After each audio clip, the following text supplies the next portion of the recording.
Live from the tank on the campus of the College of Staten Island, CSI Sportsnet welcomes you into coverage of East Coast Conference men's basketball, streaming exclusively on Flow College. In the back half of tonight's ECC doubleheader, the College of Staten Island Dolphins take on the Saints of DeUville University. Good evening, everyone. My name is Joe Foreman, joined once again by Joe Calabrese, and this is the McDonald's pregame show. McDonald's is our scoreboard sponsor here at the College of Staten Island, and they bring you our pregame coverage ahead of every CSI Dolphins home game. And Joe, the Dolphins are coming into the night off a loss on the road at Molloy this weekend, but they have a chance to bounce back at home tonight against a DeUville team that they have already beaten this season. Yes, and for that first DeUville game back on January 9th, there was a 77-70 road victory for the Dolphins. To recap, an overtime loss, a really tough 100-97, a three-point overtime loss from their previous game against Molloy. Aaron Goldstein once again leading the way with 31 points. There were 4 Dolphins in total in double figures. But something that I noticed, only 6 Dolphins got on the box score. So Andrew Benedict, who's been very valuable to this team this year, was part of the graphic for the game preview today. He was scoreless in the last game, so he's been very versatile. I would look for Tibbs to try to game plan a little more balanced this time around to try to see if they can win this second game here. And they are unbeaten at home entering tonight, Joe. So they're going to take that undefeated streak, hopefully continue it. And as you mentioned, Joe, the Dolphins will put that unbeaten record on the line tonight here at the tank, but there's a lot more at stake as the season enters the final 3 weeks. The Dolphins fell out of a top 2 seed in the ECC with the loss at Molloy, but they remain in firm control of the number 3 seed in the conference. Wins in both games this weekend keep them very much in the running for a first-round bye, but a loss here tonight would make it very difficult for the Dolphins to earn one of the 2 coveted first-round byes in the conference postseason. Yes, and Damon, the powerhouse they are, number 2 ranked team in the country, I believe. They're the top seed right now in the ECC, and the Dolphins are looking at St. Thomas Aquinas, 12-10 overall, but 8-2 in the conference, which is very important here. The Dolphins just 1 game behind, 7-3, 16-6 overall, but that Molloy loss from the weekend. Molloy is 6-4. They're hovering right behind the Dolphins here. So with the win here against DeUville, sweeping the season series, that would give them a little bit of extra cushion between them and Molloy and keeping pace with Stack. With that, we will throw it to a quick break, and when we come back, we will have our Buffalo Wild Wings game rewind. Dolphins and Lions battled over the weekend. That game went to overtime. We'll take a look back at that matchup in just 30 seconds.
Joe Foreman back with you alongside Joe Calabrese, and we will bring you our Buffalo Wild Wings game rewind as we take a look back to the last outing for this men's basketball team. They were on the road at Molloy, and Joe, that game was very much a thriller, a game decided in overtime.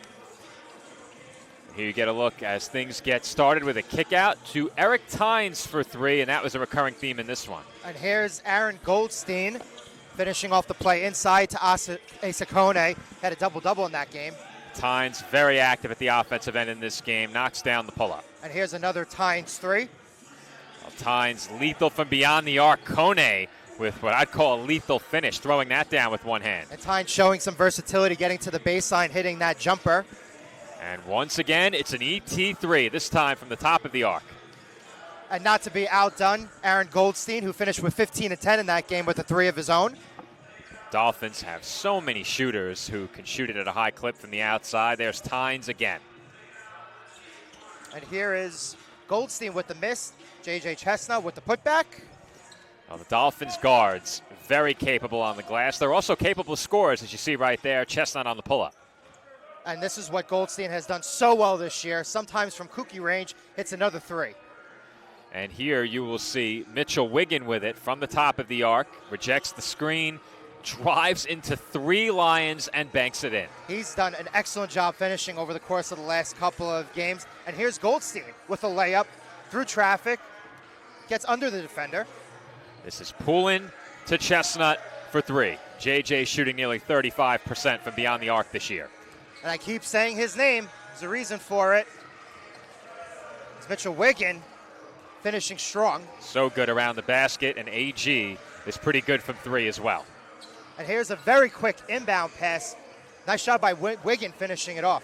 Chestnut to Wiggin, count the basket, and one. This time it's Aaron Goldstein to the rim with the acrobatic finish. And here we go again. It's like deja vu over again, Joe. How many times has he done that this season? That one perhaps a bit more acrobatic. Count the basket and the foul as the Dolphins get out in transition, and they find Tynes for the fast break layup. And this is something that Wiggins done very good job of the last couple of games as well, getting to the line for the and one. And that play looks familiar. Chestnut to Goldstein on the bounce pass. We saw that a couple of games ago. Yes, nice job by Joey hitting that shot right by the free throw line. And this is Wiggin again. Count it and the foul. And this is something that he's worked on consistently, hitting those outside shots like Tynes a little bit more.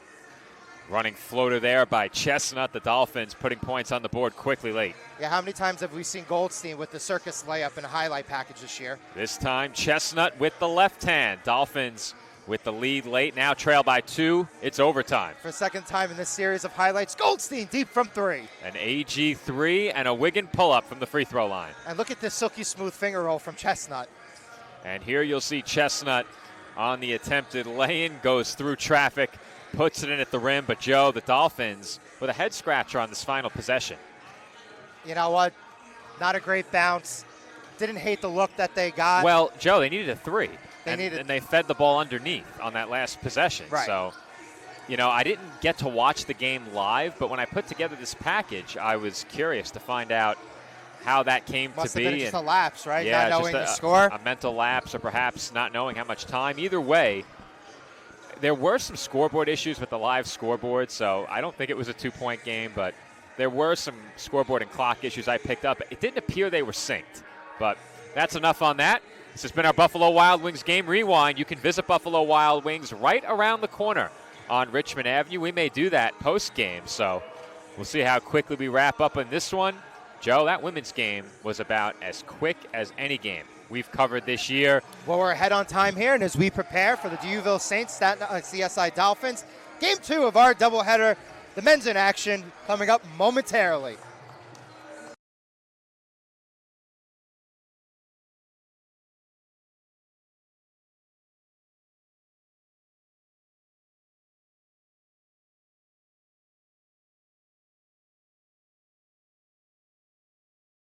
Kettle Black on Staten Island, a top 5 wing joint in America by Food and Wine magazine. Serving daily lunch and dinner at the bar or on the floor. Perfect for family and group parties with top shelf drink and delicious food. From great times with good friends. Live sports and watch parties. To Staten Island's hottest nightlife. The Kettle Black features live music and DJs weekly. The Kettle Black features daily and nightly food and drink specials. The best Staten Island has to offer is at the Kettle Black. We'll see you there at the Kettle Black, located on 415 Forest Avenue, Staten Island.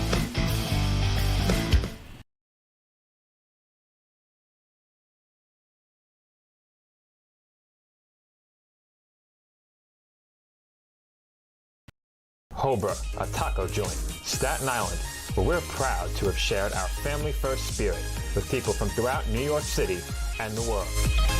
With indoor dining available both at the bar and on the floor. Or step outside for additional seating and an outdoor bar. Serving beer that's crisp, ice cold, and worthy of a day at the beach. Cocktails that explode with flavor. And great food made with the freshest and healthiest ingredients available. Events feature food and drink specials, live music, and the best of Staten Island nightlife. Your CSI Student ID saves you 10% on your dine-in order at Hobra. Visit us at 412 Forest Avenue, Staten Island.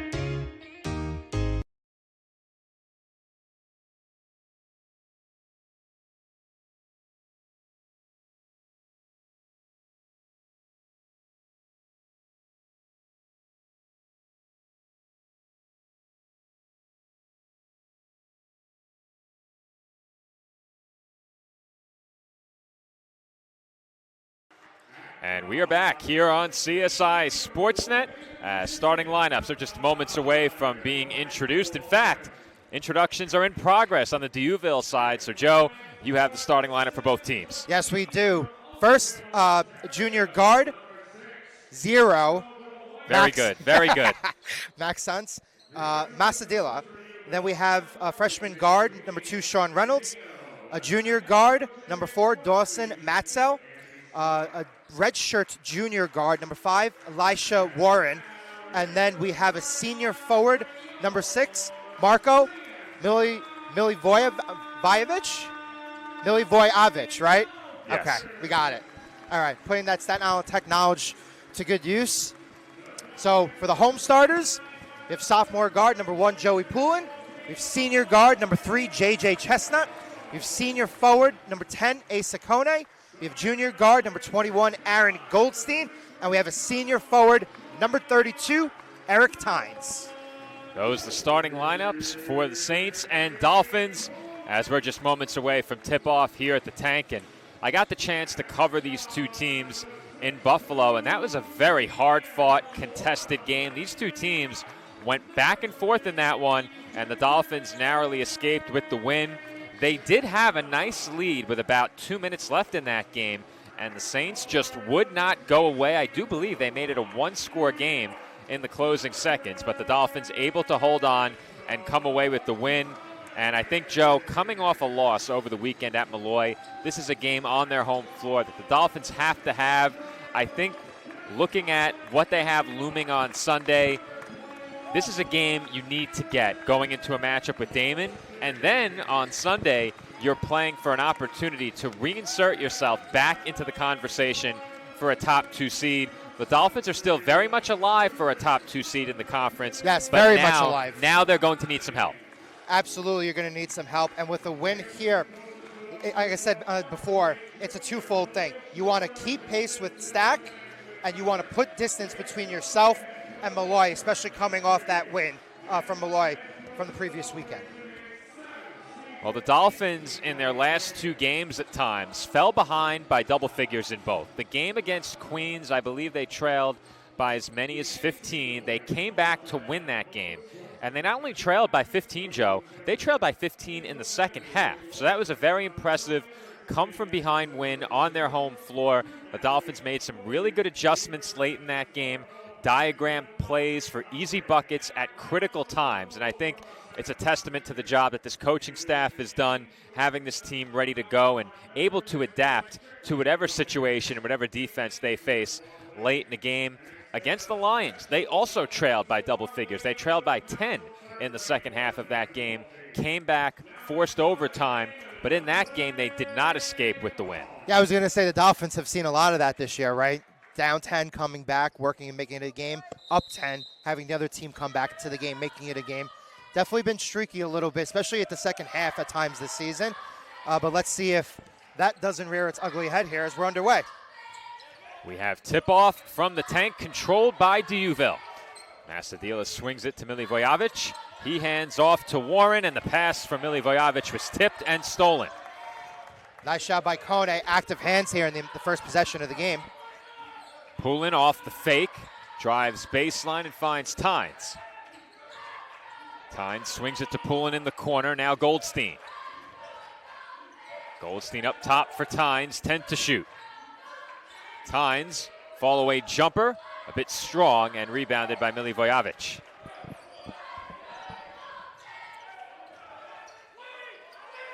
Milivojevic up top. Looking for somewhere to hand it off to. It's Reynolds.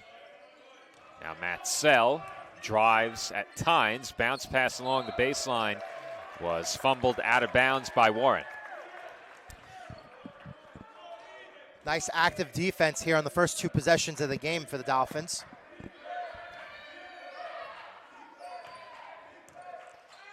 Chestnut with it, defended by Masadila. Now Goldstein uses the Kone screen. Good close there by Matsell. Kone for Chestnut. 10 to shoot. And his pass was tipped. It goes through Kone's legs. He finds Tynes. Off back iron and tipped off of Kone out of bounds. It will be Saints ball. Yeah, I was going to say that was a little bit of improvising. Almost worked in the Dolphins' advantage. A minute and a half gone by. No score between the Dolphins and Saints. Matsell for three. And he opens the scoring from downtown. Chestnut for Goldstein, deep three. Can't answer back. Here come the Saints back the other way. Masadila had his pass tipped by Poulin, but it ends up with Milivojevic.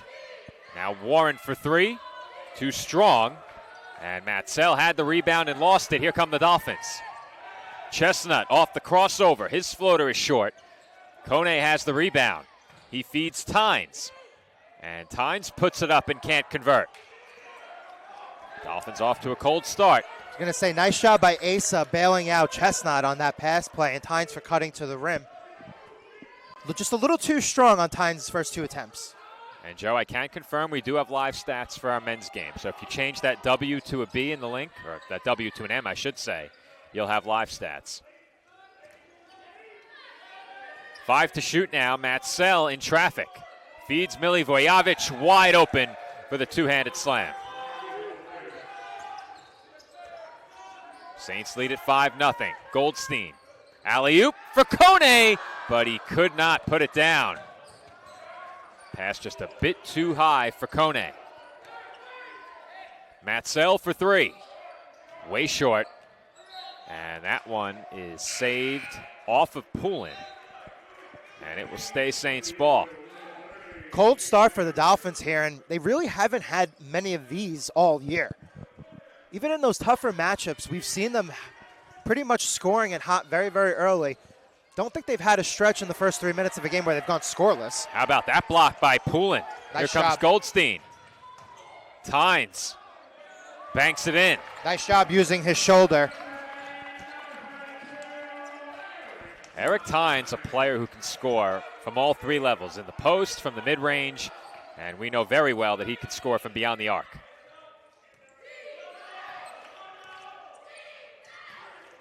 Nathan Andres checked in for D'Youville after that last stoppage. Masadila looks to drive baseline. He finds Andres. He's down on the floor. Look like a jump ball. Jump ball called. Possession arrow favors CSI. And Joe, here's just how close the Dolphins came to a highlight reel dunk as it rolled off Kone's fingertips. But How many times have Goldstein and Kone completed that play this season? for sure. And good look there from AG. Dolphins trail by 3. Just shy of 4 minutes gone by here in the first half. Kone for Chestnut. Chestnut, strong move to the basket, but floater won't go. Looked like there was a little contact.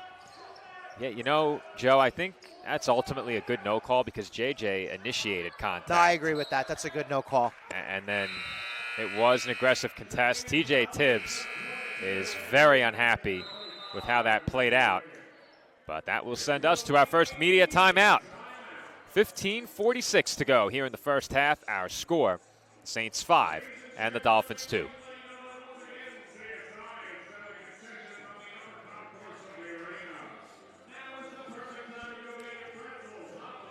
One for 8.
Joe Foreman back with you alongside Joe Calabrese on the call for CSI Sportsnet as the Dolphins and Saints off to a low-scoring start, just 5-2 with over 4 minutes gone by here in the first half. Yeah, the Dolphins fighting through a little bit of a cold stretch to start this game. Just 1 for 8 from the field, that one-times field goal at the moment. Andrew Benedict checked into the game. Mitchell Wiggin also for the Dolphins. There's a nice-looking possession there to get Asa Kone an easy lay-in. So despite that start, which is now 2 for 9, just 5-4 game, D'Youville really hasn't been able to take advantage of it. Floater by Massadila is good. That's a tough shot.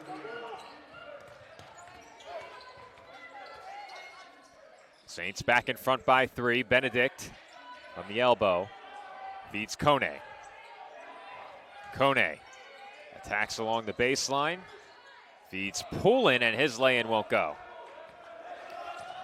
Poulin got in deep, couldn't finish in traffic, and Goldstein has a steal at the other end. Nice job anticipating the pass there. And Wiggin made that look easy. Gets going downhill and lays it in with the left. I think over the course of the last month, he's had his best stretch as a collegiate player. His improvement from year to year has been really impressive to watch, as Matsell is way too strong from 3. And there's Wiggin on the rebound, once again pushing the pace. And Wiggin tied up, but fouled before the shot attempt. And I like that decision. He's got the size advantage. The Dolphins have numbers going up. Drive to the rim. Well, blink and you miss him. He's a blur as you get a look at this finish by Wiggin. Off the long outlet pass from Goldstein.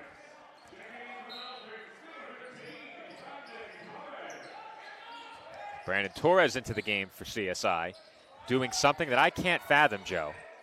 Taking the court in long sleeves. There is no way I could play with any chance. It always affected my jump shot. Yeah, it's the sleeve cuff draping over the hand. As Goldstein's 3 goes in and out, Kone with the rebound. Good strong rebound by Kone there. Benedict, a bit strong, but he has his own miss. Good job by Goldstein. No good. I was going to say, good job by the Dolphins keeping that possession alive with a couple of offensive rebounds. Cold start continues, but again, just... And the Saints go right down the floor and knock down a corner 3. That's Reynolds. Saints haven't put too much cushion between them and the Dolphins just yet. Wiggin off the fake, knocks down the mid-range jumper. And that's something you're seeing from him, like the improvements you just mentioned. He's starting to get to his own shot more, which is very important. Massadila, bounce pass, Trice, and he can't finish off glass. Good job by Torres with the size mismatch, contesting that a little bit. That's a 230-pounder on offense there. A tough matchup for anyone at the rim as Goldstein lays it in with the left. That's his first make bucket of the game. Maybe that'll get him going. Dolphins doing some good work around the basket in this game. They've managed to finish when the opportunities have presented themselves. 8 points in the paint. Corner three on the way from Thompson, and he knocks it down.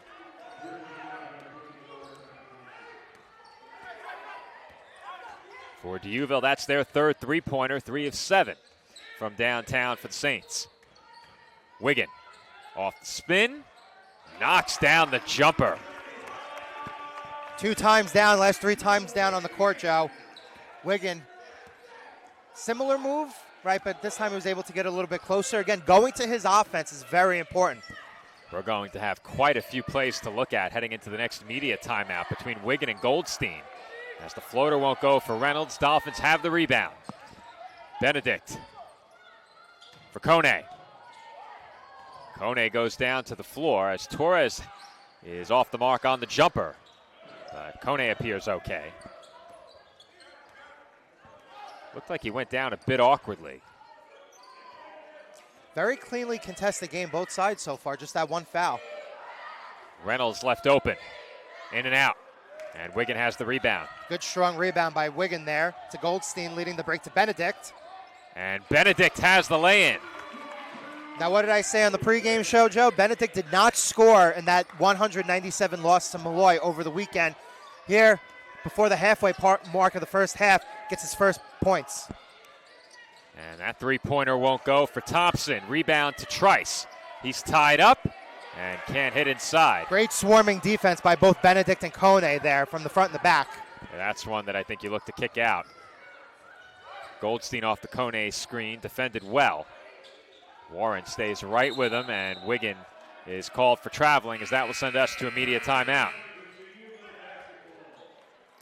A lot to like from the Dolphins during the last several minutes, and we'll have to cue them up. We have to go back quite a bit. It all started right here as you get a look at Mitchell Wiggin. Off the fake, able to knock down the jumper. Fast forward ahead just a bit more. Right back at the offensive end go the Dolphins. This time, Aaron Goldstein to the basket. Lays it in with the left hand. And I have one more for you. Once again, same end of the floor. This time it's Wiggin off the spin. He buries the jumper. And finally, how about one more for good measure? Who says I can't do 2 jobs at once, Joe? I never said that. Not you. Not me. You know better. What do they call me? The CFO. That's right. As that lay-in puts the Dolphins in front by 1. So CSI leads it 14-13. We'll be back in 30 seconds.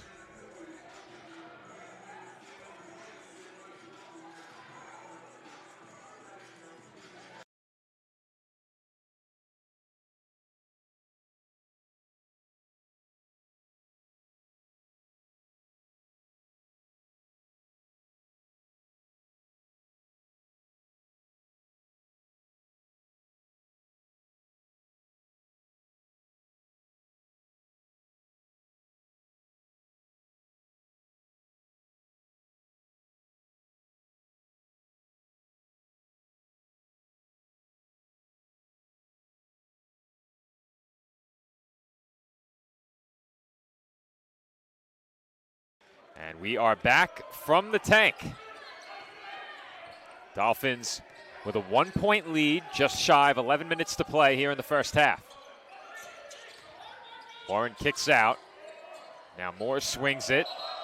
And no question about that one, as traveling is called on Lashard Lowry Jr., who also just checked in. Dolphins got off to a bit of a slow start offensively, but they've turned that around. Still just 7 of 19 from the field and 0 of 5 from downtown, but they've been good in the paint. As that's turned over, just the second CSI turnover. And Lowry Jr. couldn't convert at the rim. He was all alone. Dolphins getting a little bit of a break there as Wiggin leads the transition again. And the Dolphins turn it over for the second straight possession and take it back. Torres was stripped. He finds Chestnut. Now Benedict out to Chestnut for 3. Splash. Nice shot by the Dolphins, staying with that, and with that they have a 4-point lead, their biggest of the game up to this point. Exactly 10 minutes gone by in the first half. And I think, perhaps for me anyway, that's been one of the most impressive things about this Dolphins team all year. Every player out there on the floor for them at all times. Such a willing passer, unselfish. Very rarely do they miss the open man, as that three-pointer won't go for Lucas Brown. Chestnut for Tynes. Now Wiggin looks to drive. He has the mismatch and draws the foul. And here's one more look at that possession, Joe. So Benedict drives along the baseline, is able to kick it out. Defender loses Chestnut. Gets a nice, clean, wide open look from three as Wiggin goes to the line here. I'm a bit surprised they're giving him 2 shots here, Joe. Now, I know there was a rule change where they award free throws on the gather, but, man, he was fouled far from the rim. Was close. Yeah, that looked more like a blocking foul before the shot, but it's he gets the new rule, Joe. I think there was a rule change that if you gather the ball, once you bring it in, that is the beginning of a shot attempt. Okay. But it's just not the way we're used to seeing it officiated. Wiggin goes 2 for 2 from the line. He's the Dolphins' leading early scorer here. 12 to shoot for Dieuville now. Moore with it. He swings it to Lowry Jr. 5 to shoot. And that three is too strong. Rebounded by Warren. Moore stripped by Chestnut. They get it back. 12 on the shot clock now. Lowry Jr. with 5 on the shot clock. Wants Milivojevic. They get it to him. And it's poked away and stolen. More active hands on defense there, Joe. Dolphins have taken him out of the game early as Benedict throws one up and in. Benedict is so important, Joe, because in big lineups for Coach Tibbs, he plays the small role, and in smaller lineups, he plays the big role. Well, I can tell you, at no time does he play small. At no time does he play like a 2-guard. Effectively, that's where I think he slots. 6'2". That's right. Good outside shot. But he does not play like a 2-guard. As that one goes out of bounds, it will be Dolphins ball. And I don't know why they announced immediate timeout, but while everyone is confused for a moment, here's a look at that last finish by Benedict.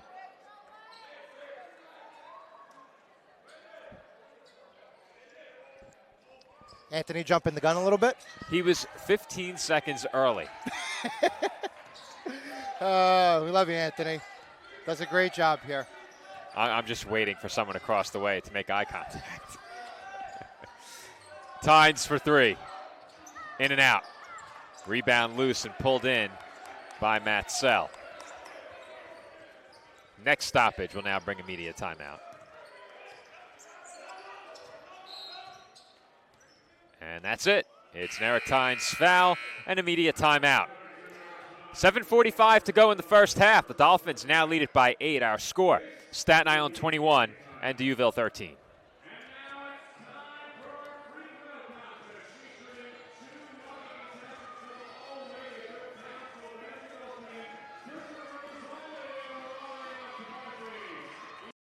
Sports fans, we pack stadiums, arenas, and local gyms every day. And every sports fan is uniquely human. Seeing each play with your own eyes, triggering your own emotions. And as humans, we won't agree on every call, but we can act with empathy and consideration. So put yourself in the official shoes. Be more than a fan. Be officially human.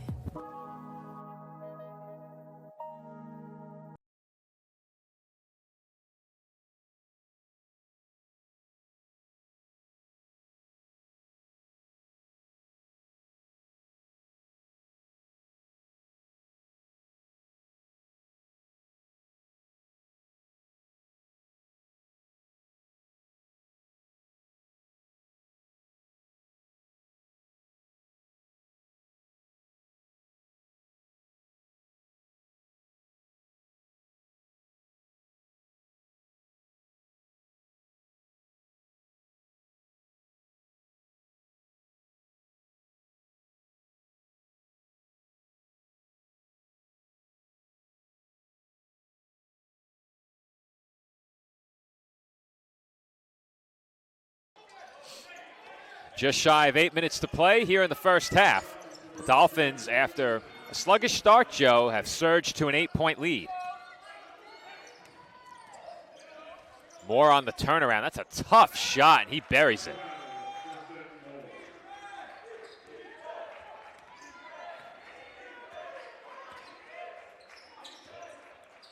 Saints now back within 6. Dolphins with 20 to shoot. Tynes hands off to Goldstein for 3. Off the mark and rebounded by Warren. 0 for 4 from downtown for Goldstein. That's something that we haven't seen too much of this year. I think you'd expect that if Goldstein is quiet offensively in the first half of the game, Deauville would be in a pretty good spot, but that lane is good on the second attempt by Andres. Was that initial attempt partially blocked? It was an air ball for sure. I don't know if it was partially blocked. But Saints will take it. Wiggin for Poulin for Chestnut. Splash. Dolphins going around the world there. Literally, all 5 players touching the basketball in that sequence. The ball movement always there for this Dolphins team. Very rarely do they get stagnant. And we'll get another look at that full sequence at the next stoppage. But Dolphins finally get a 3-pointer. I believe both of them belong to Chestnut. That is correct. As Matsell has another. That's his second 3. And Chestnut was fouled. Here's one more look at that last sequence. Let's see. 2, 3, 4, 5. Back to where it started. That's one of the prettier plays you're going to see all season. Well, we were always coached when we were young. I said it during the women's game. I've gotten very limited coaching, but one of the things I did learn when I was coached for the only time in my life at kindergarten level is that the ball will always move faster than a defender. As Chestnut almost got that tough shot to go. We need to bring some of these learning moments to our Thursday night rec league team. Yeah, that's a work in progress, but I haven't played yet. He thinks he's going to be a difference maker as Warren can't finish. Goldstein throws one up and in. Count the basket and the foul. He's so, and I mean, words like dexteric are great examples of the way that he plays, but he's so good at just getting by his defender, right? And as you're seeing here, he is able to, right there, he stops on a dime and he just draws enough contact to get to the line.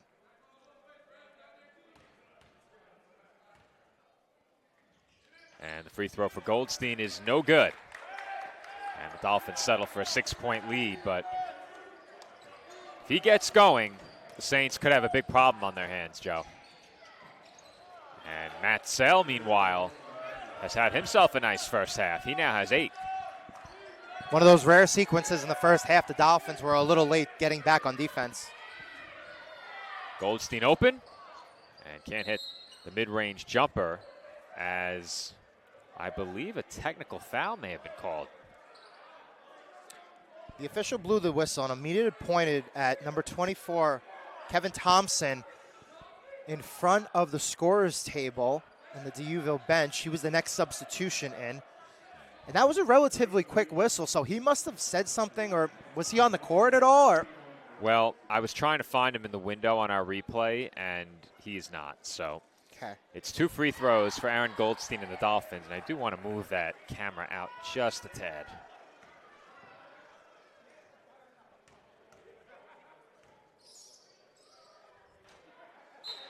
And Goldstein goes 1 for 2. Now I'm doing 3 jobs.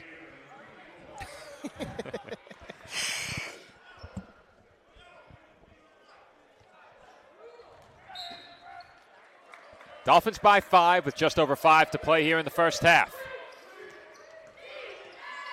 Masadila uses the screen, and he feeds Trice, who draws the foul. And Joe, these free throws will be the first of the game for Deauville. Just 2 fouls for CSI. Done a very good job. They keep playing like this, they'll be able to stay out of the penalty in the final minutes here of the first half. Now, Joe, everybody who knows you and I recognizes the fact that both of us love our jobs and love to be here. Right. That being said, these two officiating crews might be two of my favorites because I'm so eager to get to Buffalo Wild Wings after the game. And maybe if I get a late night lift, and I could even take a run through the drive-thru at McDonald's. Unfortunately, Double Hobra, dipping late at night? That's not good, Joe. unfortunately, Hobra and Kettle Black are in the other direction, or it might be a quadruple meal. Wow. Did I miss any sponsors? Oh, how about Jimmy Max? Jimmy Max. Are they open Big that late? shout out, Jimmy Max. I think they close around, what, midnight? I don't think Tropical Smoothie would be open either. As Chestnut draws the foul, and he will head to the line. Man, looking around the top of the gym, and so many great Dave & Buster's, so many great eateries to choose from. Staten Island has always been a place, and again, we're giving our sponsors, and we thank our corporate sponsors and our local sponsors here. But Staten Island has always been a great place to eat. Well, I can attest to that, and unfortunately, I suffered the consequences. By the time I hit 30, I could not eat that way anymore. I mean, that's usually what happens to a lot of people when they hit 30. The thing is, though, outwardly, everything looks and feels like it did when I was 20. I think there are two walls as Chestnut misses the second free throw.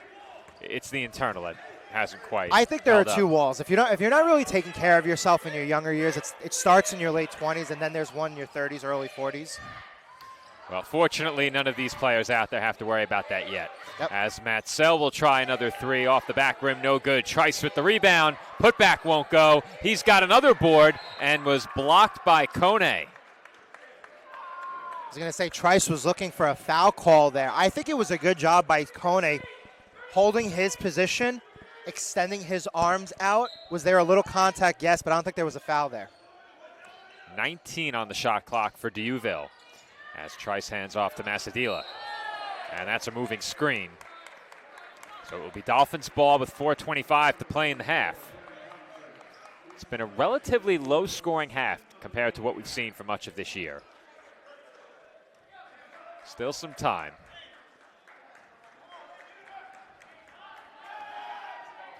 Chestnut will bring it up.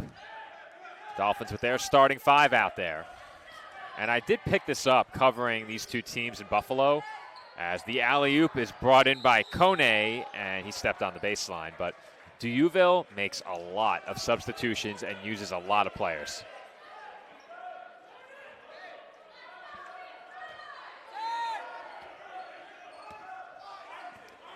Just over 4 minutes to go in the half now. Masadila with it up top to Trice. He hands off to Matt Sell. Tynes all over him. Trice left open for three. In and out. And that was last touched by the Dolphins along the baseline. And that will send us to immediate timeout. Just shy of 4 minutes remaining in the first half. Our score, Staten Island 28 and Diouville 24.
.353 to go in the first half with the Dolphins leading the Saints 28-24.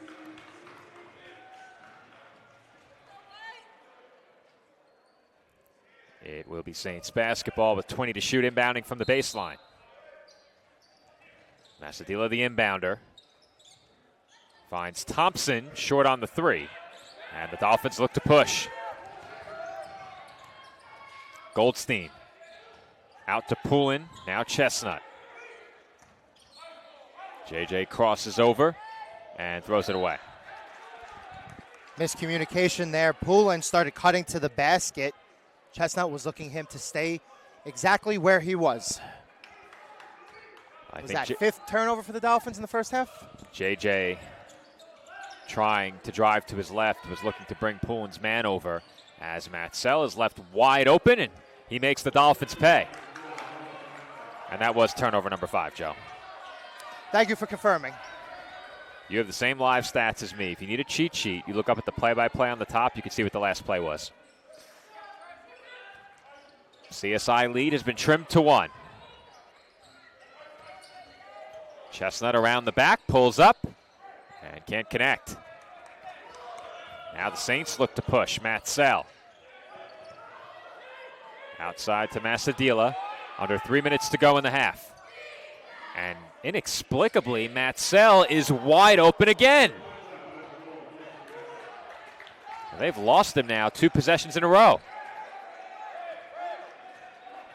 Saints back in front by a pair. Chestnut with the left hand, can't finish. And Trice was fouled. That's just 4 on the Dolphins. The Saints, meanwhile, with 17 fouls. Substitution for the Dolphins. Mitchell Wiggin coming back into the game.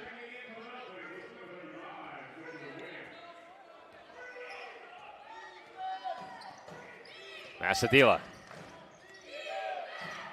finds Reynolds this time. And it rolls off, but Trice again in there. Secured the rebound and was fouled. And that's now 5 on the Dolphins.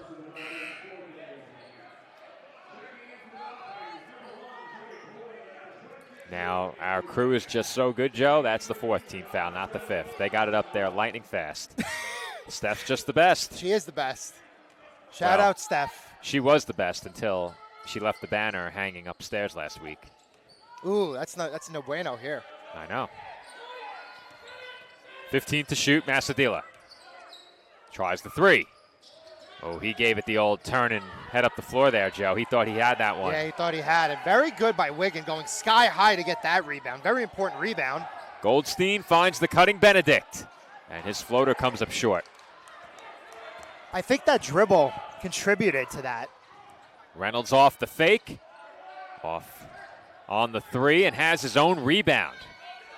Now Trice on the drive, kicks out. Reynolds again. Hits from the opposite corner. And the Saints bench is fired up as they now lead it by 5. 30-second timeout called by the Dolphins, and with that, we will take a quick break. D'Youville now ahead, 33-28, 1:41 to go in the first half.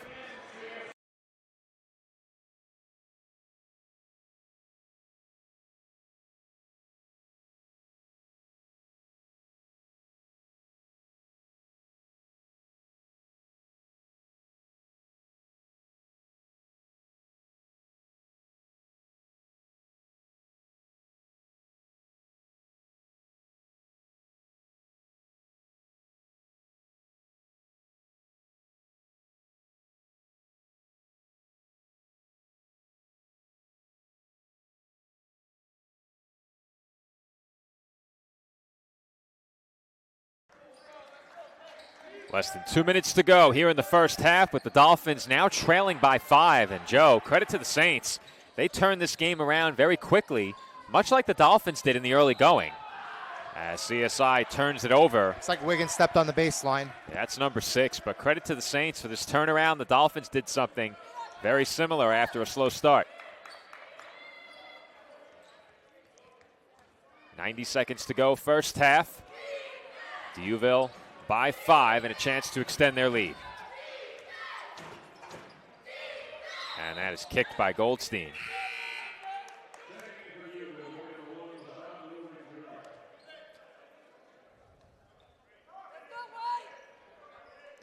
Saints will inbound from the baseline with 20 on the shot clock. Rashard Lowry Jr., who just checked in, will be the inbounder. And fortunately for us, Warren went up and got that one. I don't know if that was going to hit us. It would have hit it on a bounce, but it was thrown too lightly. We can never be careful enough here at the commentary desk. Masadila open, buries the three. DeUville 8 for 22 from downtown. The first part of this first half, the Dolphins did a very good job of defending the perimeter over the course of the last couple. We've seen a couple of defensive lapses from them. Goldstein short on the three, but Kone has the rebound. Back out to Goldstein, now Wiggin. Benedict in the corner, defended by Masadila. Benedict backing in, fades away, can't get the bank shot to go. It's tipped up and pulled down by Warren. So there's about 6 seconds between the shot clock and game clock here. So the Dolphins play good defense on this possession. They'll have an opportunity to cut into the lead before the end of the half. Goldstein looking up at the clock at the other end of the floor as he defends Masadila.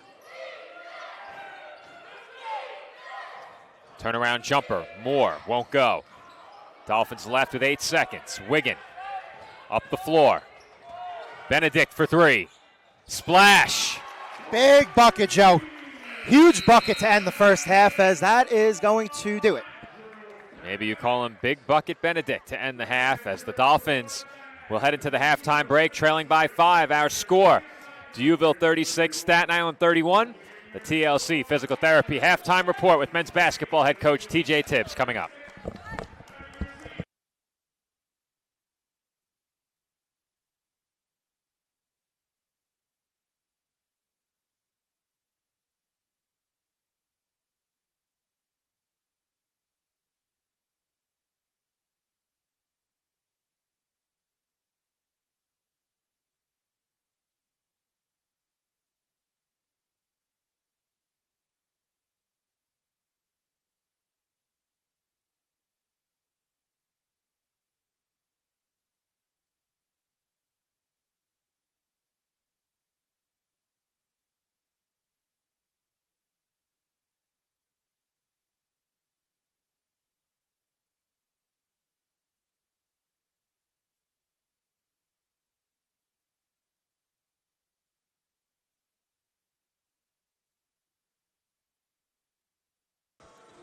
And we are back for the TLC Physical Therapy halftime report.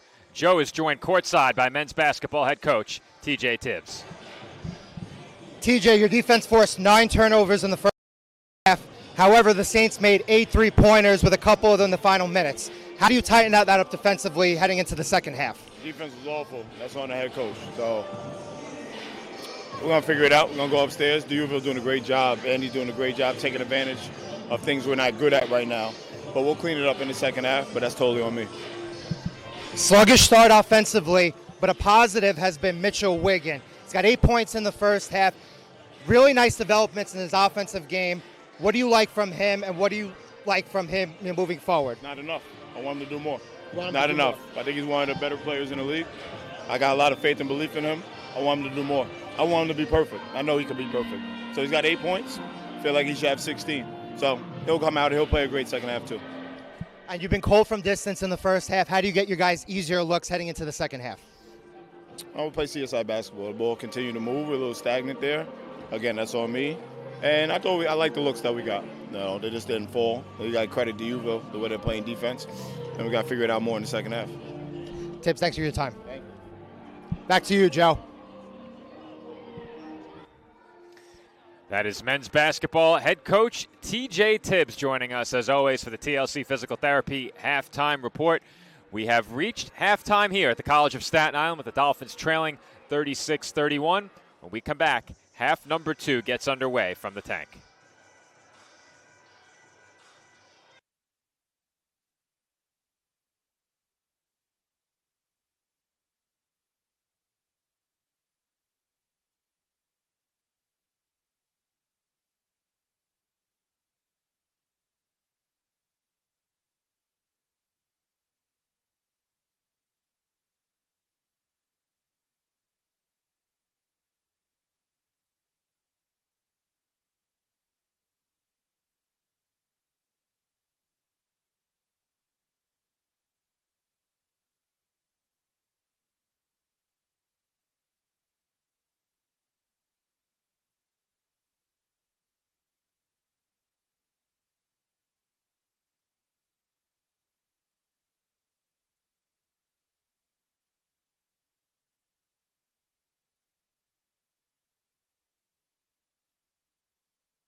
And we are back from the tank with just over a minute to go before the start of the second half between the College of Staten Island Dolphins and the D'Youville University Saints. And our women's basketball matchup earlier in the night, the Saints knocked off the Dolphins. And Joe, once again, it is D'Youville, this time in the men's game, with a halftime lead. What stands out to you from the first half box score? It's interesting because the Dolphins started a little sluggish offensively, and then they found their rhythm and they jumped out to a 7-point lead. From that point on, they got lackadaisical on defense, and as Coach Tibbs was mentioning it in the interview, was not reminiscent of how this Dolphins defense has looked at times this season. That said, it's only a 5-point game, but what they absolutely need to do is close in and make sure that you prevent those 3-point opportunities because, they piled up really quickly for the Saints. They went 8 for 22, and the 9 turnovers, while the Dolphins defense forced 9 turnovers. Again, that effort need a little more in the second half, Joe.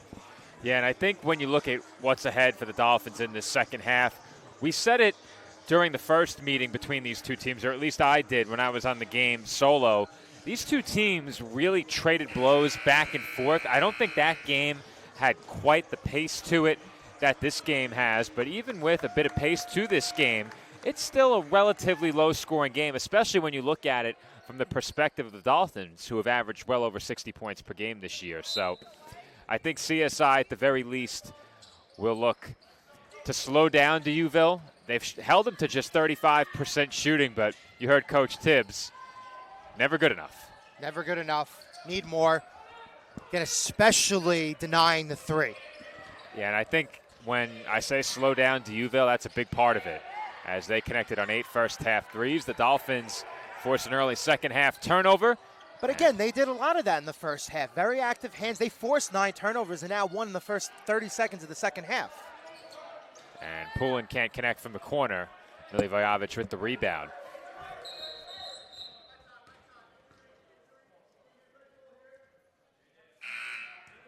And was that an inadvertent whistle? I think so. Well, we did some halftime, what would you call it? I don't want to say journalism or digging, but we found out that the technical foul that was called earlier in the game was because profanity that came from the Saints bench was picked up by the official. No word on whether or not that was directed at the official, but from what we heard, it did not sound like it was. I think it was just a misunderstanding, as Milivojevic has his second dunk of the game. And the way that Matt Sell played offensively in the first half with 14 points, he commands a lot of attention out there, and they use that to their advantage as he found the cutting Milivojevic. Sure did. Dolphins had over half of their points in the paint during that first half. Once again, didn't shoot it well from 3. And that's been uncharacteristic for them this year, but 3 for 12 as of this point. Aaron Goldstein, 0 for 5. There was going to come a point in time where they weren't going to necessarily rely on some of those Aaron Goldstein circus shots in close and from 3 that he's been making, as Wiggin misses off the inbound. It also should be noted that Wiggin got the start here in the second half. Well, I think he just came in. I think they rolled with the starters, and immediately there was a You were right. Tynes came out for Wiggin. You were right. Yep. That's all right. That's why I'm here. Don't tell anybody I was wrong, as Kone is whistled for a foul. Your secret's safe with me. If you like your job, it is, that's for sure. Here's one more look at that play at the rim in slow motion.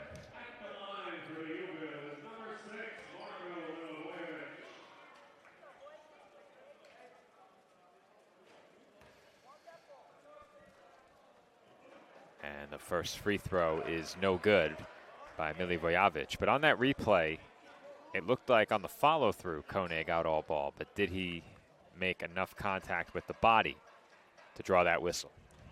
Well, the refs certainly seem to say yes. On the replay, it is a little bit closer, don't you think? It's always tough because we get the right. benefit of the slow motion Absolutely. view. That's right. And that's our job, to bring that view to the audience at home and let them decide, right? As Chestnut can't finish. That was a tough shot.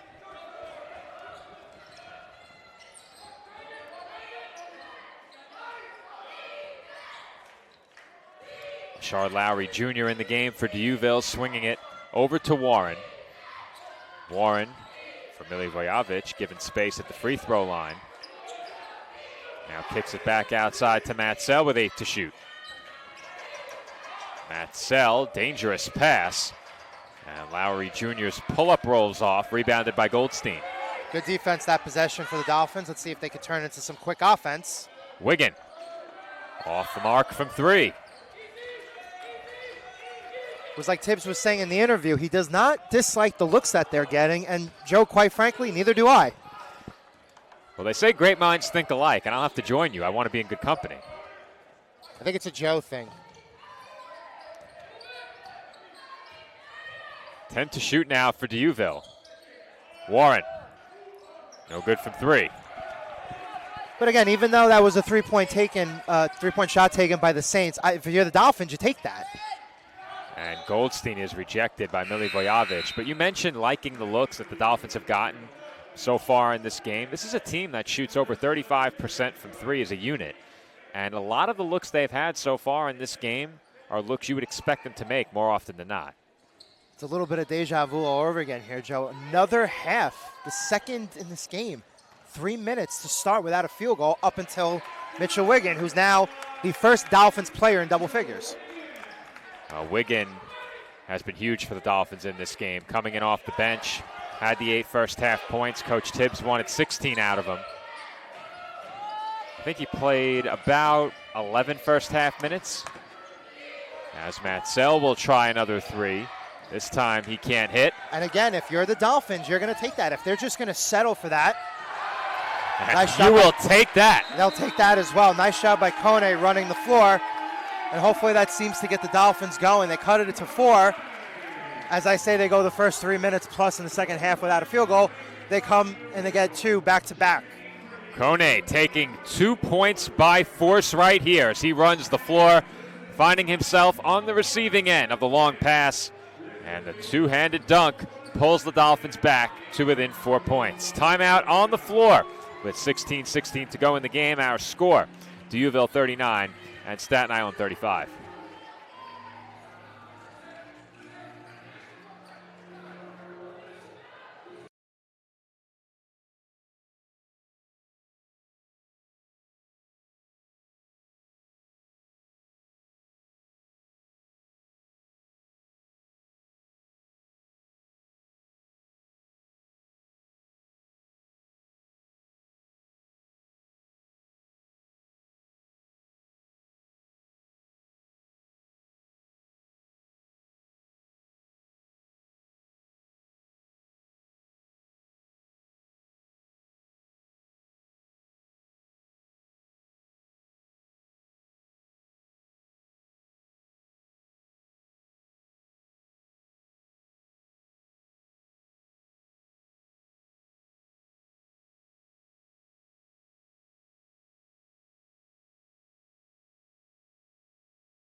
Just shy of 4 minutes gone by here in the second half.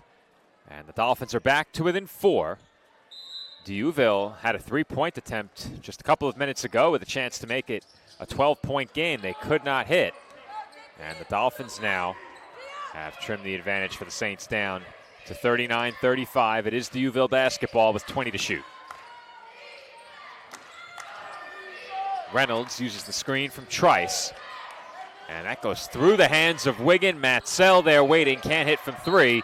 But Trice has the putback, count it, and the foul. And that can happen, Joe. You cannot lose Trice in close there on that rebound attempt. And that'll be Asa Kone's 3rd foul. That's a big one, Joe. That's a huge one because I think at this point he's got to come out of the game. There you get one more look at Trice on the offensive glass, bringing that one in and then putting it back up off glass. Count that basket through the contact. 1 free throw for Trice when we come back as we have reached immediate timeout. 15:54 to go. D'Youville leads Staten Island 41-35.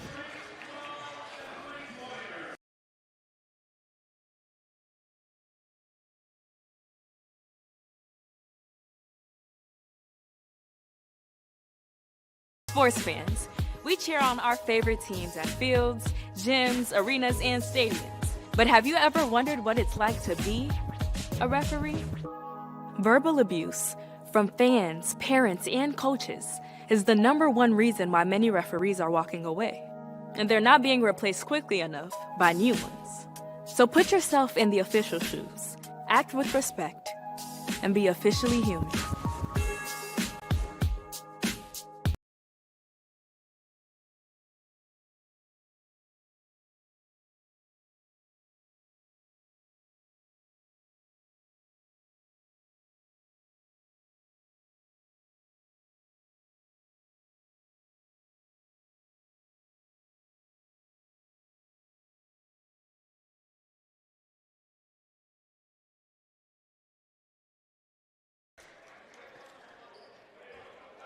.54 to go from the tank, and heading to the line is Trayton Trice. And Joe, during the break, you and I took a look back at the last couple of games. Against Queens, the Dolphins just 2 of 18 from 3. Against Malloy, just 10 of 33. And so far tonight, 3 of 13. And I don't think that's something that we've seen in consecutive games all year, let alone 3 straight. Yes, and again, it's Aaron Goldstein, 0 for 5. And you know something? You know, you can apologize, for having an off game here. But in terms of kind of staying in this game, they're going to have to try to work their way inside. Chestnut. Splash. Am I allowed to say splash at some point or no? Is that you? Well, you can't I don't want to step color. on your toes. You can't say it while you're on color. Right. That's a huge basket for the Dolphins, though. Tank coming alive here after that Chestnut 3, his 3rd of the game. He's been efficient from downtown as Trice goes to work on Wiggin, count it, and the foul. Just before that happened, I was going to say all 3 of Chestnut's made field goals have come from downtown. You can't do that on the possession immediately after. Well, the Dolphins, losing Asa Kone to foul trouble, now have to find a way to deal with Trice, and I'm not sure they have a matchup for him. And once Wiggin left his feet, he patted his chest to indicate, my bad. As Trice hits another free throw. Trice has been huge for D'Youville in this game. He's shooting just 2 of 6 with 8 points, but he has 10 rebounds as Poulin has the lay-in from in close. Nice vision by Goldstein to find Poulin at the side of the rim. And listen, if Goldstein isn't taking his normal shots or if he's not getting to the rim in his normal manner, he's going to have to find a way to create for other Dolphins in this game. Well, if you give Goldstein the looks that he's had in this game, as once again D'Youville finds an open man in the corner. This time it's Warren.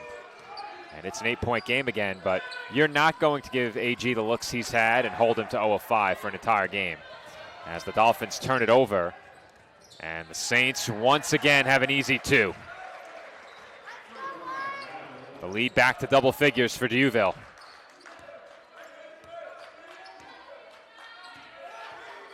Tank has gotten quiet here with just over 14 minutes to play. Chestnut. Tough shot and a foul call. Here's one more look at that last sequence for D'Youville. Goldstein wanted Benedict, turned it over. Saints right back the other way. And some good ball movement on the break to find the open Warren. Very hard to play defense in transition 2-on-5. J.J. Chestnut at the line, hits the first free throw. Dolphins now 5 of 8 from the line. D'Youville 5 of 6.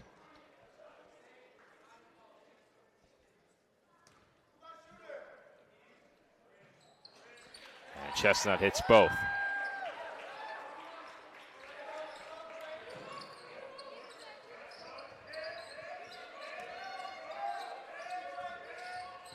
Dolphins applying some pressure here. I think that's what they're going to need to do. I feel like the pace of this game has been much the same since the opening tip. How about that pass? Warren open again. This time he can't hit. Goldstein looking. And Chestnut is whistled for a moving screen.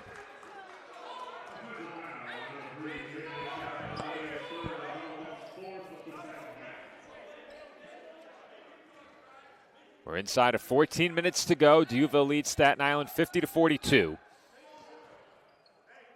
Saints in the second half shooting 50% from the field. But the 8 first half three-pointers were one of the standout statistics of the first 20 minutes.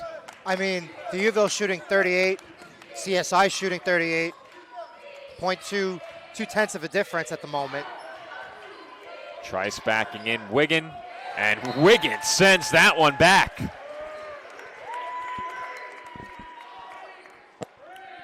Wiggin, and I'm going to mention Eric Tynes here, perfectly capable with their big frames of being able to properly defend the paint like that. Nice job by Wiggins, good block.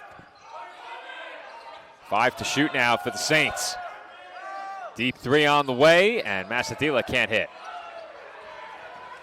Here comes Chestnut. Pulling for Benedict. Back out to Chestnut. He looks to drive, gains a step, and draws a foul. That seems to be working for him on both ends of the floor, Joe. Well, JJ will head back to the free throw line. It's rare that we've seen the Dolphins put in a position where they're chipping away almost exclusively from the line. But Chestnut has found a way to draw contact. But again, that's not the worst thing in the world as Chestnut makes his first free throw. Still plenty of time, 13:02 showing on the clock. 7-point game here. Racking up a couple fouls for the Saints. Chipping away with some made free throws. And Chestnut got both of them there. It's one ingredient that'll at least help them stay in the game and solve that very streaky shooting that we've seen over the course of the last couple of games. Well, Chestnut is perfect from three-point range, 3 of 3. He's now 5 of 6 from the line, but he's just 3 of 9 from the field. His only made field goals have come from downtown. Bounce pass inside, and Matsell couldn't finish. Nice job by Benedict taking away the rebound. That was a good feed by Masadia, and the Dolphins give it right back as Moore throws it down. 1 step forward, 2 steps back. That's a bad sequence. Goldstein for Poulin. Right back to AG. Matsell defending. Chestnut for 3. Rattles it in. Splash. It's the only time I'm going to do it in the game. Ooh. It doesn't quite work when you're 2 or 3 seconds late. And you're not the CFO either, I understand. Yeah, you know. 5-point game, Joe. It's a burden I bear willingly and enthusiastically. Considering everything that's gone wrong for the Dolphins in this game and the odd pacing of everything, having a 5-point deficit at this juncture. And the tip-in by Milivojevic won't go. After the initial miss, here come the Dolphins. Poulin to Goldstein, who is blocked. And with that, we head to immediate timeout. 11:33 to go in the game. The Dolphins back to within 5 again. Our score, D'Youville 52, Staten Island 47.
And we're back from the tank with 11.5 to play as off the inbound, Mitchell Wiggin can't hit the mid-range jumper. Poulin throws it off Matzell, and it will stay Dolphins ball. Nice job to save that sequence. Good hustle from Poulin. Time and time again, he earns this team extra possessions. Goldstein, deep three. Splash! It's much better when you do it. And I said it before, Joe. You can't give Goldstein the looks he's had in this game and expect to hold him Hits to his an first over. 3 of the game. So we approach 11-11 on the clock. First 3 of the game, 1 for 6 total, but a huge shot nonetheless. Milivojevic backing in. Poulin went for the steal, and Milivojevic converts the hook over Wiggin. Been praising Wiggin mostly all game. In that instance, you got to figure out a way to try to contest that a little more. I know you're giving up some size there. That is a big ask. That's a huge ask. And he- obviously with Ace on the bench, they don't really have a guy out there who could do that, but got to get a little more. Goldstein finds Wiggin, and Wiggin can't finish. That was a nice feed and a good look inside. Moore Traveled. stepped on the Stepped on the baseline. baseline. Turnover still. Here's a look at that last AG3. Infinite range. They call it in the gym range. I hit a couple from the fin on this side, Joe, yesterday. He's feeling pretty good. Got some shots up in the tank for the first time in a long time as Goldstein is short on that three-pointer. Reynolds, no hesitation, rattles it in. And just like that, back up to a 7-point lead for the Saints. And not only have the Saints hit a bunch of threes in this game, Joe, they've been timely threes. They have. Poulin with the left hand can't finish. Benedict with the rebound. Goes back up and puts it in. I was going to say, he made it a little more difficult for himself on the initial rebound and come down. He had some space. Could have probably went up with that, but gets the 2 points. He didn't realize how much room he had with his back to the basket.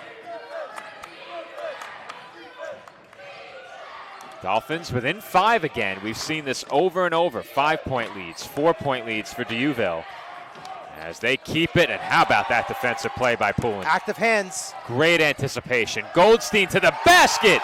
Lays it in off the window. We needed a circus 3 from him, and now we got the circus layup. Great sequence there for the Dolphins at both ends of the floor. Back to a 1-possession game. D'Youville by 3, and they turn it over again. No look pass did not work for D'Youville. Wiggin makes it a 1-point game. Timeout called by the Saints. 3 straight trips for the Dolphins. 3 straight buckets. 1-point game. 9:07 on the clock. Well, we'll get a look at that last sequence of a couple of possessions. First, Joey Poulin in the passing lane. Comes up with the steal, finds Goldstein, and Goldstein so good in transition. Able to go straight to the basket and lay it in. And then not much later, Goldstein able to finish again. Another Dolphin steal. And this time it's going to be Mitchell Wiggin, I believe. Yes, with Mitchell the Wiggin finish. is the one who poked it away, and he's the one with the soft finish over here. Excellent game from him. 5 of 9 from the floor. 12 points. Giving the Dolphins some secondary scoring, which they've desperately needed in this game to hang around. Dolphins within 1. 57-56 our score. We'll be back in 30 seconds.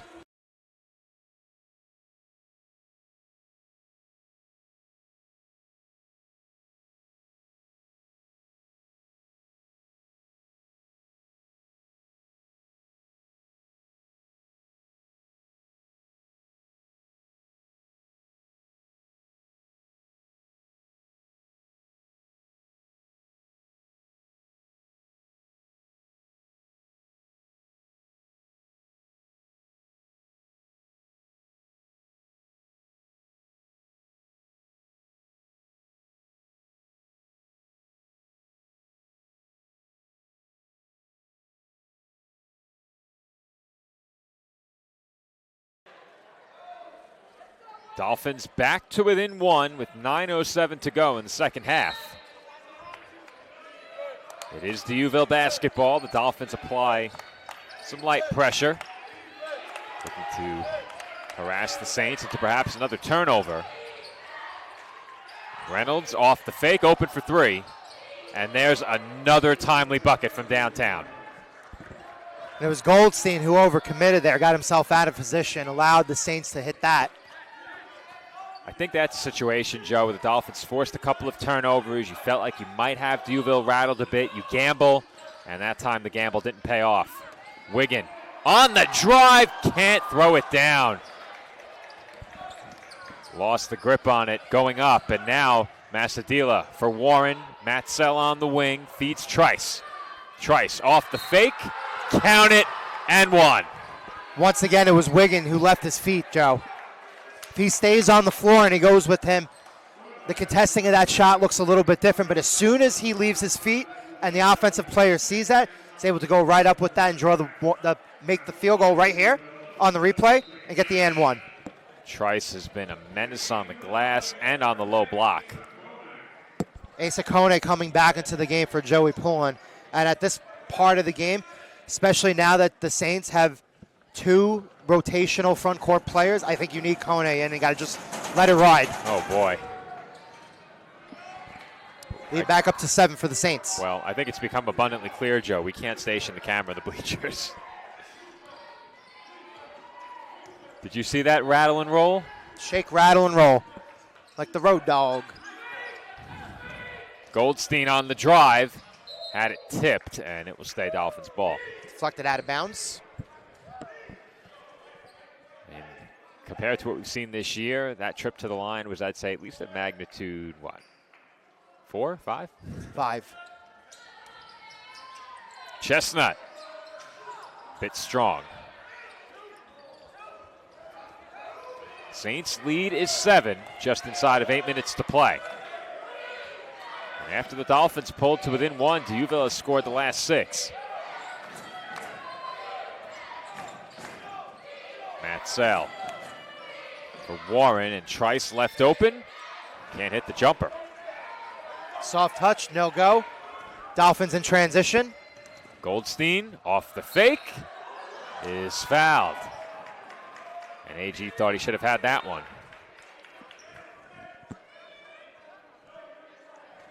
And with that, we'll head to immediate timeout. 7:31 to go. Saints lead 63-56.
.7:31 to go as Aaron Goldstein heads to the line for 2 shots. Dolphins trailing 63-56. And the first free throw is good. Dolphins now 9 of 12 from the line. Duville 6 of 7. And Goldstein goes 2 for 2. Huge pair of free throws. Dolphins continue to apply some light pressure. Masadila with it, defended by Benedict. Eric Tynes to the scorer's table here. We haven't seen him since the early going in the second half.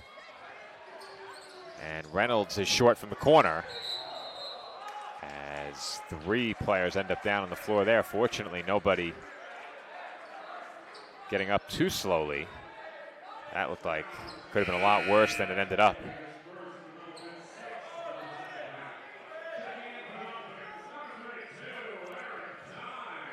So Wiggin, who checked in very early in the second half, heads to the bench as Tynes comes back in. I was going to say, there was an 11-minute stretch there without Tynes on the floor. I think it was the game against Queens, if I'm not mistaken. Maybe it wasn't, but one of the recent home games, he was in some foul trouble and had to come out. Was not in foul trouble in this game, just got off to a slow start shooting. Masadila with the floater off glass and in with the left hand. I was going to say, that's a pretty play with his offhand. To be fair, Joe, I call every left-handed basket as if the attacking player is right-handed. The odds would say I'm right as Goldstein hits the fall-away jumper. Goldstein's going to have to do a little more of that. Some more pressure being applied. Well, Goldstein has really picked it up here in the second half, and he was fouled. No question about it, the official right there to make the call. And it's going to be Dolphins ball. Good defense by Goldstein. Could be a crucial possession here because it's currently a 5-point game. The Dolphins get points out of this possession. We're looking at another 1-possession game. It's where you want to be. You don't want to be trading baskets. And it's right around this time here in the second half. Let's take another look at that. And the official is in perfect position. Usually very close to where I'm usually stationed. You could have made that call on any other day, Joe. That's right. But I know you'd be unbiased, only making the call for the Dolphins if it was the right call. Your silence says a lot. As Benedict doesn't get the bounce on the floater, rebound by Reynolds. A couple of ungenerous, is that a word? I don't think that's a word, but probably not. Not very generous bounces here on a couple of those possessions for the Dolphins in the second half. How about that pass? Cross court for Warren, and he was fouled. That's team foul number 7 on CSI, putting D'Youville in the 1-and-1 bonus.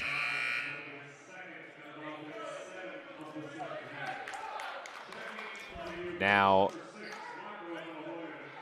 is there a way? I think I have to click this button. There we go. So our scoreboard automatically defaulted to double bonus. Not sure why. Let's see if it defaults back after the point goes on. It does not. That's very odd because our device is normally configured for our scoreboard. Now, what is the usual setting? It should go first to bonus and then to double bonus. Okay, so the default should be to bonus first. That's interesting. Yes, as the Dolphins turn it over off the inbound. Reynolds wide open for 3, knocks it down. Well, the Dolphins have had a couple of those moments in this game where they've had a really bad turnover.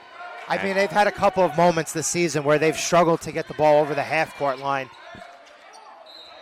And Kone will head to the line here.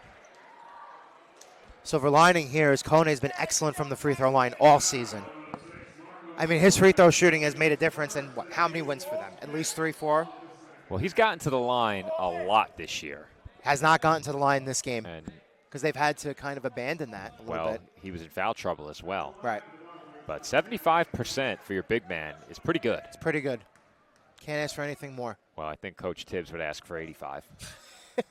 As Kone misses the first, and Joe. And Tibbs is definitely going to ask for him to make the second here. Well, Joe, the commentator's jinx has just been brutal tonight, especially if you're a Dolphin.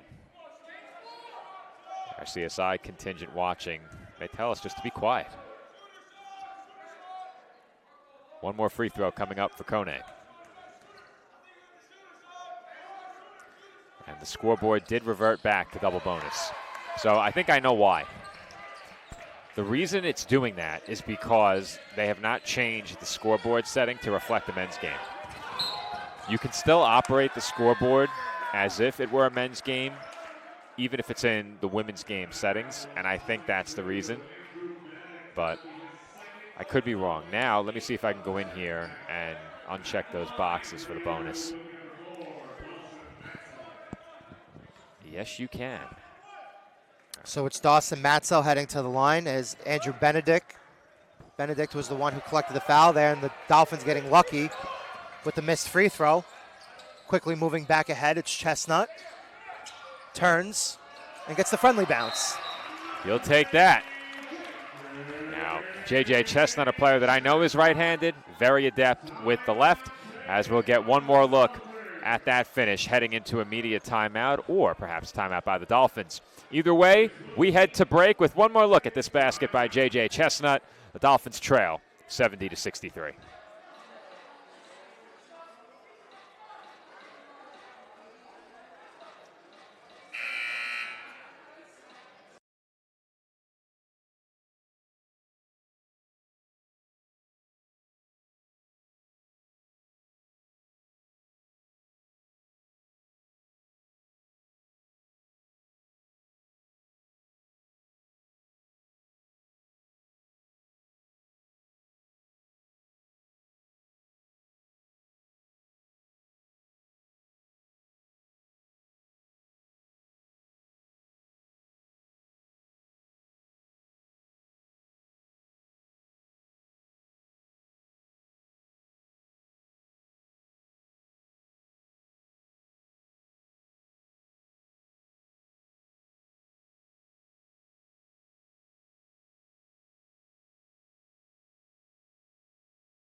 Five minutes to play. D'Youville leading CSI by 7.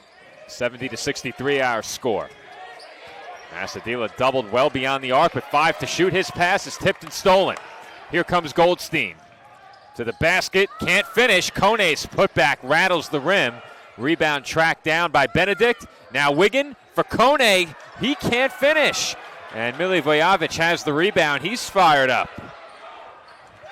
Under 5 minutes to play now. The Dolphins trail by 7. Warren. Tough shot inside results in a whistle. And more free throws coming here for D'Youville. It's going to be his 4th foul, Asa Kone. That's a big call as our camera, thanks to the tremors in the bleachers, a bit off center here. Eventually going to have to figure out a better way to do this. Well, we don't have to prop it up in the bleachers. We do that so that the two of us have room to walk. Right. If the tripods are fully grounded, there's no access to the back behind the broadcast desk. And it's very, very tight. Really no room to move. As Warren goes 2 for 2 from the line. Saints have taken just 12 free throws, but they've hit 10 of them. Dolphins 11 of 15 from the stripe as Chestnut briefly lost it. Now Goldstein brings it back outside and is left open. Can't hit. And Poulin battling nearly took it away from Warren. Just over 4 minutes to go. D'Youville in front by 9.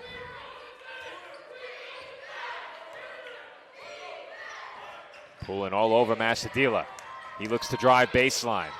And he finds Reynolds. And this time Reynolds can't hit from the corner. Wiggin spins, falls away, and banks it in. Soft touch. Excellent play there. But Joe, we're under the 4-minute mark. Again, we're reaching the point where the Dolphins, at this point, you cannot afford to trade buckets. Dolphins still have plenty of time, but they need stops. Masadila doubled again. Now Reynolds right back out to Masadila. Benedict kicked it and got away with it. Yeah, he got away with that. That's a break for the Dolphins. Chestnut off the crossover finds Wiggin. Wiggin right at Milivojevic, and he banks it in. Mitchell Wiggin with another big bucket.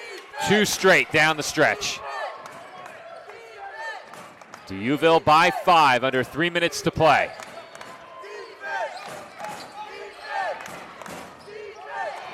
And again, the Dolphins force a turnover. Here comes Goldstein to the rim. Count it! And one! Aaron Goldstein takes it inside, fights through the contact, and puts it in.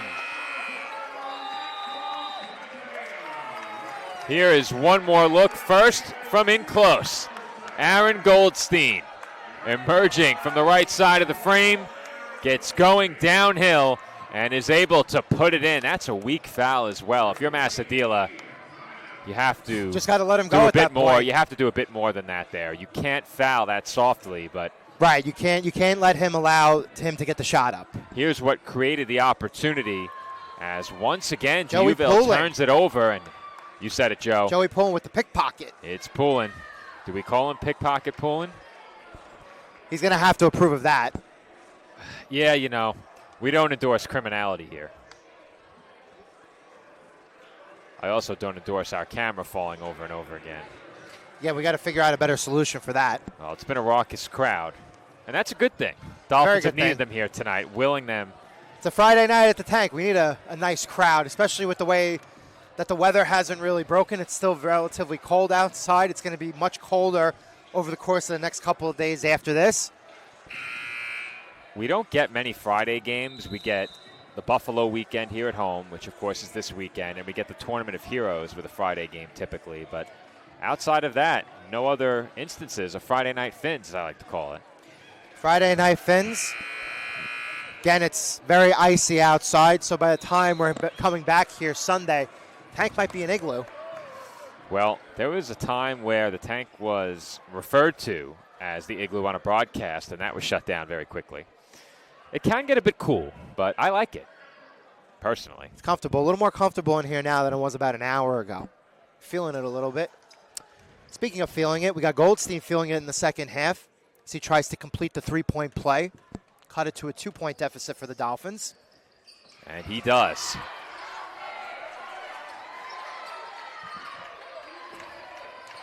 Saints will inbound with 2:41 to go, and it is Dolphins basketball. Excellent play by Chestnut there as you bring up the replay. The Dolphins had 4 players pressuring, and look, seems like they were going to go into a full court press. Chestnut is able to get his hand and deflect the ball away, and the ball goes off the Uville player. And the Dolphins here have an opportunity to tie, maybe take the lead. Wiggin back to the basket. Mismatch. Masadia, and Wiggin was fouled. Dolphins in the 1-and-1 bonus, and now because I turned that off on the scoreboard, I have to do it myself. There we go. But here's a look at the play along the baseline. Definitely the right call. Was the right call. No, the official was right there. And 2 huge free throws coming up here for Mitchell Wiggin. And the front end of the 1-and-1 is good.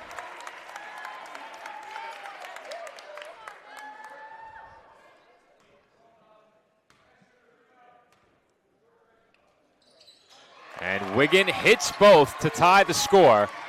The Dolphins now on a 9-0 run. We'll get that camera situated right now. 2:22 to go. Reynolds used the Trice screen. He hands off to Matt Sell. Kone guarding him on the perimeter with 4 fouls. Entry pass, Trice. Down goes Wiggin, and Trice can't finish, but he gets it back and lays it in. Right idea there for Wiggin. Unfortunately, the rebound went right to Trice, and he was able to put it right up without really having to move. Not a bad idea. You're right, Joe, but tough to get that call. At this juncture in the game, absolutely. I don't think the official wants that to be a deciding call as Goldstein knocks down the pull-up. Timeout, Dolphins. Big basket from Aaron Goldstein once again. And we've said that many times here in the second half as he comes over the Kone screen and knocks down the free throw line jumper. We're all tied up with 1:45 to go. Our score, D'Youville and Staten Island tied at 74.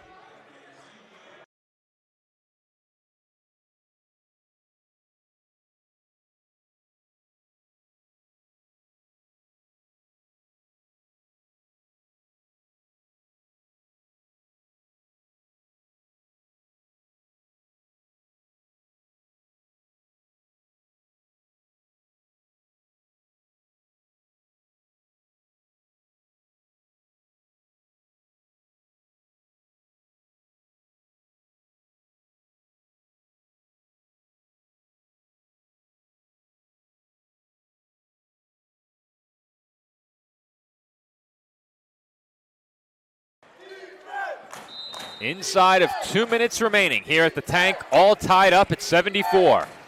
Dolphins, trailed by double figures in the second half, had battled back.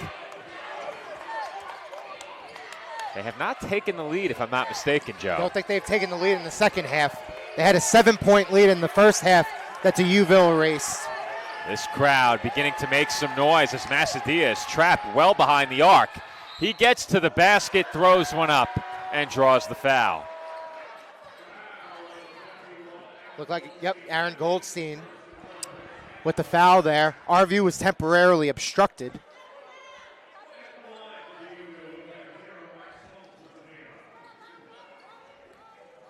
Oh, the crowd not doing our camera any favors, Joe. I'm I mean, holding this looks like we're in the middle of an earthquake. It adds to the experience, That's right. though not exactly a great view. Key substitution here for the Saints as Trice comes out of the game. This is something else, Joe. I can't remember the last time this happened. Yeah, I think we have to retire the bleacher-supported camera. I was going to say, there's not another tripod laying around here that we could put on the floor to the right of me. Well, we could put this one on the floor, but then there's no room for us. I think, unfortunately, we have to. It adds to the viewing experience. It makes you feel like you're in the building. Meanwhile, a 1 of 2 trip to the line makes it a 1-point game. Goldstein now with Milivojevic on him. Goldstein, short from 3. And it will be Saints ball. Now the question here is, as series of quick substitutions, Asa Kone coming back in the game, Andrew Benedict going off, are we going to, is this going to be a full court press situation, Joe? I think it might be under a minute. I think it might be. I would be inclined to say yes. You try and force the turnover. You don't have to foul, but if you do, it's not the worst thing because it's a 1-point game. Dolphins ease off defensively. 20 on the shot clock and about 45 on the game clock.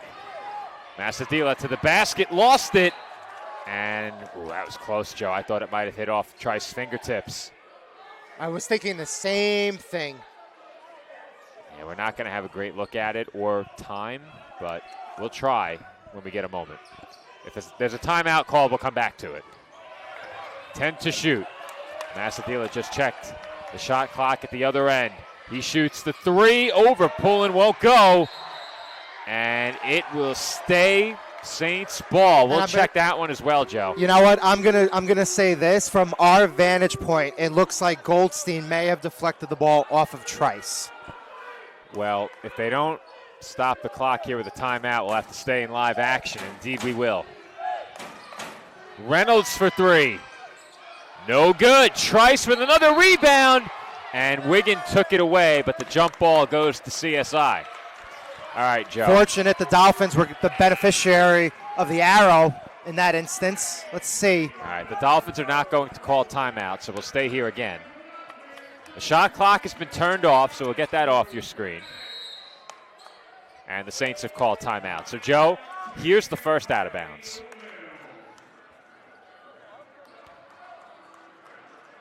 I don't think he touched so. it. I think he touched it. You don't think he touched it? Let's go back a little bit. We'll back it up a bit further. Yeah. I thought the ball changed trajectory. All right, we slowed it down more. It looked like the ball was headed more toward the corner and then was redirected straight over the baseline. No, that's a no.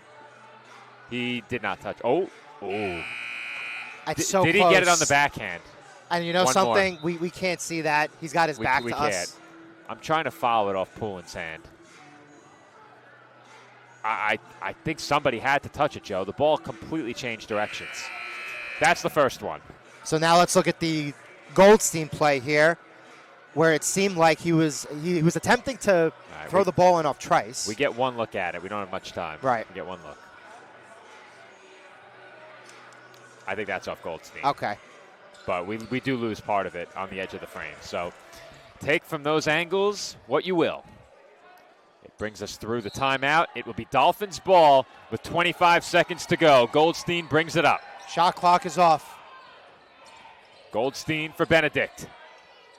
17 seconds remaining. Benedict tied up, and he calls timeout. And a souvenir for us. We'll get a look at that sequence one more time. See if we can make out what the Dolphins are trying to set up here. We actually have a great view of it, so we'll slow this one down. And let's see if we can figure out what they were trying to do here, Joe.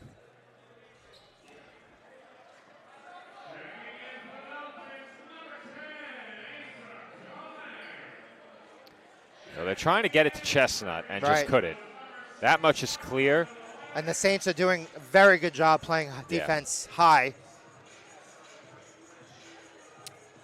Now, where was that going to lead? When Nick and I covered the game against Queens, the Dolphins, in key situations down the stretch twice, were able to send Aaron Goldstein backdoor off a feed from J.J. Chestnut. And I think that's exactly what they were looking to do there if Chestnut would have had the ball in his hands.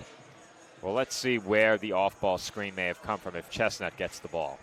So you see Goldstein's going to the corner there. He was going to roll to... The way this is set up, Joe, it almost looks like they may have been trying to get him sprinting out to the perimeter for three. But I'm not going to pretend to be an expert on what goes on in the huddle and the X's and O's. So we only have what we've seen already and in recent memory to go by. And when the Dolphins needed big baskets against the Knights late last month, twice they looked for Aaron Goldstein on a backdoor cut. 13.6 to go. If the Dolphins do not score with some time left, they can foul and get one more shot at it. But keep in mind, timeouts do not advance the ball, and they are out of timeouts as well. So it might be now or never. Chestnut, the inbounder, has Kone. He hands off to Chestnut. JJ drives baseline, and he was fouled. 6.8 to go, and J.J. Chestnut will head to the line. Now, do we have time to show a replay for that? We do. And I think we have time for a slow motion look at it as well, Joe. Right there. Contact was made from behind. The official's in the perfect position. A player who has been so clutch all year has two massive free throws coming. And he calmly hits the first.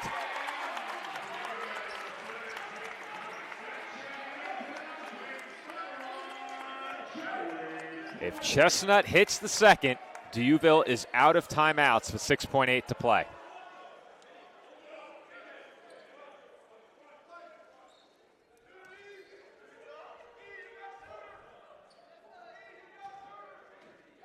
For the lead. And Chestnut hits both. 6.8 to go for Dieuville. They get it in. Masadila, 4 seconds, across half court, up to Matsell for the win. No good! And the Dolphins steal one in the closing minutes as they win it, 76-75. That was a battle. That was a game that was not necessarily in their favor for most of it. They battled back, and it is much of what we've seen over the course of the last 4 years here, right? Or the last 3 years here. Aaron Goldstein and J.J. Chestnut. And there's a final look at that last second three attempt from Dieuville. Joe, I got to head away to do the post-game interview. We got J.J. coming in. I think so, but I have no internet, so I could not tell you.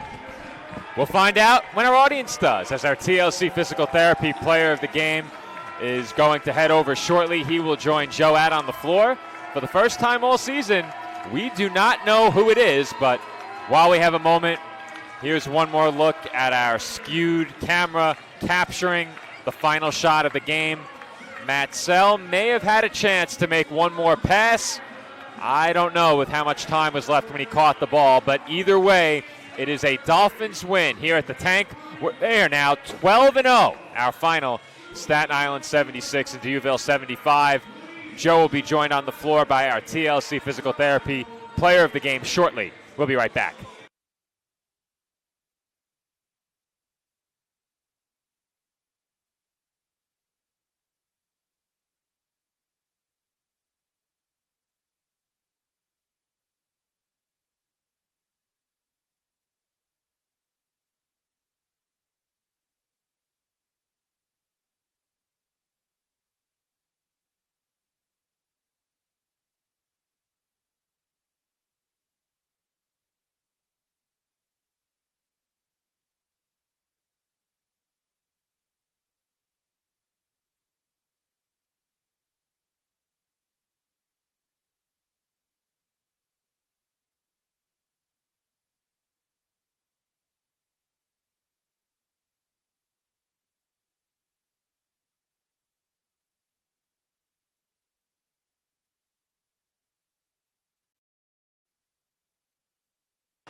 And we are back for our TLC Physical Therapy post-game report. Joe is joined courtside by our player of the game, J.J. Chestnut.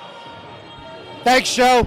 Here with JJ, 21 points, 4 for 5 from 3, 7 of 8 from the free throw line. The Dolphins needed every bit of those points in this game.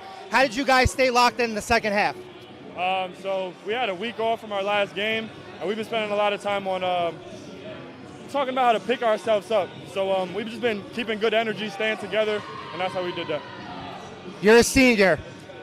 Coach Tibbs counts on you in these moments where the game flow isn't necessarily going for you guys the right way. How did you stay locked in? How did you bleed that to the rest of the bench? I put in a lot of work to be where I'm at today. So I just started to think about all the times I was in the gym, late night, early morning by myself. And then when my team is in my ear telling me I can do it, telling me I can make the play, I know I can make the play. Thanks, JJ. Appreciate your time. Yeah, thank you. Back to you, Joe. All right, thank you, Joe, and thank you to our TLC Physical Therapy Player of the Game, J.J. Chestnut. And Joe, for the Dolphins, this one had to feel good. They win here at home, and they are a perfect 12-0 at the Tank, but that's the kind of win that you remember for the rest of the way. Of course, you have a big game looming on Sunday against Damon, but it has to feel good to have a win like that here at the Tank, where you were behind in the second half. You had to battle back. The crowd was into it. The players are getting a chance to sign some autographs right now, as you can see on your screen as well. Big-time celeb status over here immediately behind the banner. That has to feel good for this team. And I think looking ahead toward a huge matchup on Sunday, going into that game off back-to-back losses is really tough. This win, one that really picks you up. And now you face the number 4 nationally ranked team on your home floor with a perfect record at the Tank on the line on Sunday, and much more than that with playoff seeding at stake as well. Absolutely an amazing storyline. Once again, J.J. Chestnut, the player of the game, 21 points, 4 for 5 from downtown, 7 of 8 from the free throw line. And as I mentioned in the interview, Joe, he is a senior here, right? Got a couple of these guys, including Asa.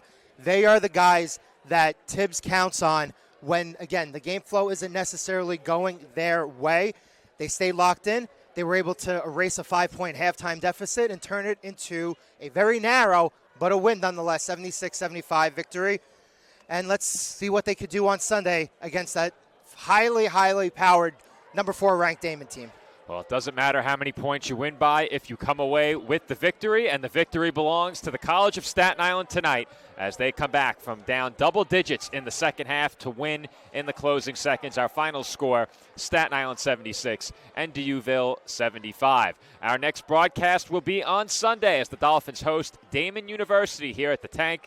That is a second-time matchup this year. The Dolphins lost in Amherst earlier this season.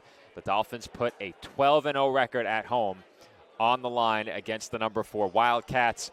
That game gets underway on Sunday at 3 p.m. You can catch it ahead of the Super Bowl. We'll have you out in time for the Super Bowl. Join us in person or tune in here on CSI Sportsnet. As always, streaming exclusively on Flow College. This has been Joe Foreman alongside Joe Calabrese on the call for our ECC doubleheader tonight. Thank you, everyone, for watching. Enjoy the rest of your Friday, and be sure to tune in or perhaps even join us here on Sunday as the Dolphins host the Wildcats.